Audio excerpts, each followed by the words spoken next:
Welcome to time speed news. Philippines బియ్యం ఎగుమతుల అంశంపై మంత్రి ఉత్తమ్ కుమార్ రెడ్డి స్పష్టత ఇచ్చారు. ఫిలిప్పీన్స్ బియ్యానికి ప్రేమ్ చంద్ గార్కు ఎలాంటి సంబంధం లేదని తెలిపారు. ఫిలిప్పీన్స్ లో జరిగిన అంతర్గత వివాదాల కారణంగా కాకినాడ పోర్టులో బియ్యం నిలిచిపోయిందని వివరించారు. అయితే తెలంగాణ బియ్యానికి ఫిలిప్పీన్స్ ప్రభుత్వం అనుమతి ఇచ్చిందని స్పష్టం చేశారు. ఈ అంశంపై వస్తున్న ఆరోపణలు వాస్తవాలకు దూరమని పేర్కొన్నారు. ప్రభుత్వం పారదర్శకంగా వ్యవహరిస్తుందని తెలిపారు. ఎగుమతుల ప్రక్రియలో ఎలాంటి అవకతవకలు లేవని అన్నారు. రాష్ట్ర ప్రయోజనాల దృష్ట్యా అన్ని చర్యలు తీసుకుంటున్నామని చెప్పారు. రైతులకు నష్టం జరగకుండా ప్రభుత్వం జాగ్రత్తలు తీసుకుంటోందని తెలిపారు. ఈ వివాదంపై స్పష్టత రావడంతో రాజకీయ చర్చలు కొనసాగుతున్నాయి.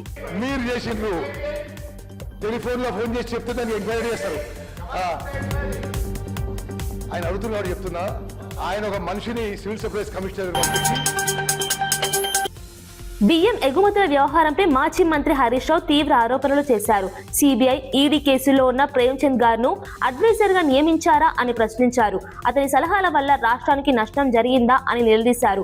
10 లక్షల టన్నుల ఎగుమతికి ఒప్పందం చేసుకున్నామని చెప్పి చివరకు 22,000 టన్నుల దగ్గరే ఆగిపోయారని విమర్శించారు. మరికొన్ని వేల టన్నుల బియ్యం ఏడాది నుంచి పోర్టులో నిల్వ ఉండి పాడవుతోందని ఆరోపించారు. ఇది పెద్ద స్కామ్ గా మారిందని పేర్కొన్నారు. ఈ వ్యవహారంపై హౌస్ కమిటీ ఏర్పాటు చేసి విచారణ జరపాలని డిమాండ్ చేశారు. ఆధారాలతో నిరూపిస్తామని సవాల్ విసిరారు. ఈ అంశం రాజకీయంగా తీవ్ర చర్చకు దారితీసింది. ప్రభుత్వానికి లేఖ రాశారు. నేను అడుగుతా ఉన్నా, నాఫెడ్ అనే కేంద్ర ప్రభుత్వ సంస్థ మేము మీకు కాకినాడ పోర్టుకు బియ్యం రాగానే మీకు వెంటనే డబ్బులు చెల్లిస్తాం, మాకు అవకాశం ఇవ్వండి అంటే కేంద్ర ప్రభుత్వ సంస్థకి ఇవ్వకుండా ఒక ప్రైవేట్ సంస్థకు ఎందుకు ఇచ్చారు? ఈ బియ్యం ఎగుమతి కోసం మీరు ఏమైనా టెండర్లు పిలిచారా? ఎక్స్ప్రెషన్ ఆఫ్ ఇంట్రెస్ట్ పిలిచారా? లేదు నామినేటెడ్ బేసిస్ ఫీజు రియంబర్స్మెంట్ బకాయిలను విడుదల చేయాలని డిమాండ్ చేస్తూ బీఆర్ఎస్ ఎమ్మెల్యేలు, ఎమ్మెల్సీలు గన్ పార్క్ వద్ద ధర్నా చేపట్టారు. సుమారు 12,000 కోట్ల రూపాయల బకాయిలు చెల్లించాలని ప్లకార్డులతో నినాదాలు చేశారు. ప్రభుత్వం ఇంటిగ్రేటెడ్ స్కూళ్ల పేరుతో కాలక్షేపం చేస్తుందని విమర్శించారు. ఉన్నత విద్య చదివే విద్యార్థుల భవిష్యత్తును విస్మరిస్తోందని ఆరోపించారు. బడ్జెట్ సెషన్ ముగిసేలోపు నిధులు విడుదల చేయాలని డిమాండ్ చేశారు. విద్యార్థుల సమస్యలను ప్రభుత్వం తక్షణమే పరిష్కరించాలని అన్నారు. ఈ నిరసనలో పెద్ద సంఖ్యలో నాయకులు పాల్గొన్నారు. విద్యార్థుల కోసం పోరాటం కొనసాగిస్తామని స్పష్టం చేశారు. ఈ అంశం రాష్ట్ర రాజకీయాల్లో చర్చనీయాంశమైంది. 100 కోట్ల రూపాయలు ఖర్చు చేసి విద్యార్థుల భవిష్యత్తుకు గ్యారంటీ ఇస్తామంటున్నారు. కానీ ఉన్నత చదువులు చదివేటువంటి విద్యార్థులు సంక్షేమంపై ప్రభుత్వం ప్రత్యేక దృష్టి పెట్టిందని మంత్రి సీతక్క తెలిపారు. వరంగల్ జిల్లా గీసుగొండ మండలంలో నిర్వహించిన కార్యక్రమంలో Kalyana Lakshmi, Shaadi Mubarak, CM relief fund చెక్కులను పంపిణీ చేశారు. ఈ పథకాల ద్వారా మహిళలకు ఆర్థిక సహాయం అందిస్తున్నామని పేర్కొన్నారు. వివాహాలు, అత్యవసర పరిస్థితుల్లో ఈ సహాయం ఉపయోగపడుతుందని చెప్పారు.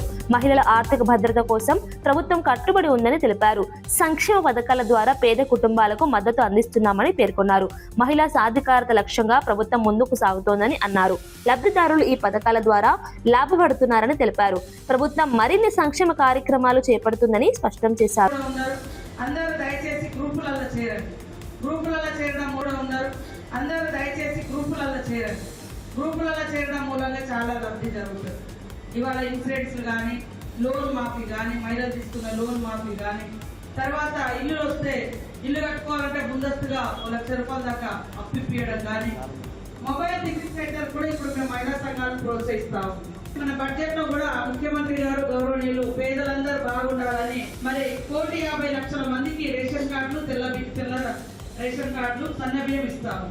వాళ్ళందరికీ కూడా 5 లక్షల ఇన్సూరెన్స్ పెట్టినాం, జీవిత బీమా. డిప్యూటీ సీఎం భట్టి విక్రమార్క రాష్ట్ర సంక్షేమ పథకాలపై కీలక వ్యాఖ్యలు చేశారు. దేశంలో ఎవరైనా తెలంగాణలో పుట్టాలని అనుకునేలా పథకాలను రూపొందిస్తున్నామని తెలిపారు. ఖమ్మం పర్యటనలో మీడియాతో మాట్లాడిన ఆయన ఇందిరమ్మ లైఫ్ ఇన్సూరెన్స్ పథకాన్ని ప్రస్తావించారు. ప్రతి కుటుంబానికి బీమా కల్పించే లక్ష్యంతో ఈ పథకం అమలు చేస్తున్నామని చెప్పారు. ఇది దేశంలోనే ప్రత్యేకమైన పథకమని పేర్కొన్నారు. సంక్షేమం, అభివృద్ధి రెండింటినీ సమతుల్యంగా ముందుకు తీసుకెళ్తున్నామని వివరించారు. ప్రజలకు భద్రత కల్పించడమే ప్రభుత్వ లక్ష్యమని అన్నారు. ఈ పథకాల ద్వారా ప్రజల జీవన ప్రమాణాలు మెరుగవుతాయని తెలిపారు. ప్రభుత్వం తీసుకుంటున్న నిర్ణయాలు దేశానికి ఆదర్శంగా నిలుస్తాయని పేర్కొన్నారు. ఉత్సాహంగా ఉన్నటువంటి కుటుంబ సభ్యులకి ఒక భరోసా, ఒక ధైర్యాన్ని కల్పిస్తుందని చెప్పడంలో ఎటువంటి సందేహం లేదు. రాష్ట్ర ప్రభుత్వం ఎన్నికల హామీలను అమలు చేయడం లేదని ఆరోపిస్తూ తెలంగాణ బీజేపీ అసెంబ్లీ ముట్టడి కార్యక్రమం చేపట్టింది. మహిళలకు నెలకు 2,500 రూపాయల ఆర్థిక సాయం, నిరుద్యోగ భృతి, రైతు భరోసా వంటి హామీల అమలులో జాప్యం జరుగుతోందని ఆగ్రహం వ్యక్తం చేశారు. గన్ పార్క్ వద్ద పెద్ద ఎత్తున చేరుకున్న బీజేపీ కార్యకర్తలు అసెంబ్లీ వైపు దూసుకెళ్లేందుకు ప్రయత్నించారు. పోలీసులు అడ్డుకోవడంతో తోపులాట చోటు చేసుకుని ఉద్రిక్త పరిస్థితులు నెలకొన్నాయి. రోడ్డుపై బైఠాయించి నిరసన తెలిపిన నేతలు, కార్యకర్తలను పోలీసులు అరెస్ట్ చేశారు. అసెంబ్లీ పరిసరాల్లో 144 సెక్షన్ అమలు చేసి భద్రతను కట్టుదిట్టం చేశారు.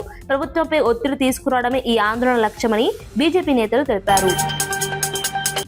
హైదరాబాద్ దోమలగూడలో కేసీ పుల్లయ్య ఫౌండేషన్ ప్రధాన కార్యాలయాన్ని కేంద్ర భారీ పరిశ్రమల శాఖ మంత్రి భూపతి రాజు శ్రీనివాస్ వర్మ ఆదివారం ప్రారంభించారు. సమాజానికి తిరిగి సేవ చేయాలనే సంకల్పంతో ఈ ఫౌండేషన్ స్థాపించబడటం అభినందనీయమని ఆయన తెలిపారు. తక్కువ కాలంలోనే సేవలను విస్తరించడం శుభ పరిణామమని అన్నారు. ఈ కార్యక్రమంలో రాజ్యసభ సభ్యులు డాక్టర్ కె లక్ష్మణ్, మాజీ ఎమ్మెల్యే గణేష్ గుప్తా, ట్రస్టీలు పాల్గొని విభాగాలను ప్రారంభించారు.